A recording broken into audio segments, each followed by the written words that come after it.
Disugan teh nyawa anak dahar di luar. Kapan tadi tanya itu nyebut teh hayang dahar di luar? Iya kan di luar. Tadi di jero imah, aya di luar imah.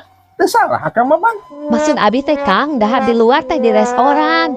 Anu ceuk barudak zaman ayeuna mah geuning di kafe cenah kitu. Oh, nyai teh hayang dahar di restoran. Nya, Atuh ngomong tadi hayang dahar di restoran gitu. jadi arek Arek di mana duit kita boga? Geus ieu di dia dahar mah sarua di luar ya ge.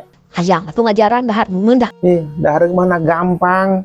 Atuh tinggal aya hayam kayak itu. Erek dahar jeung hayam. Mung puing. Nah embung.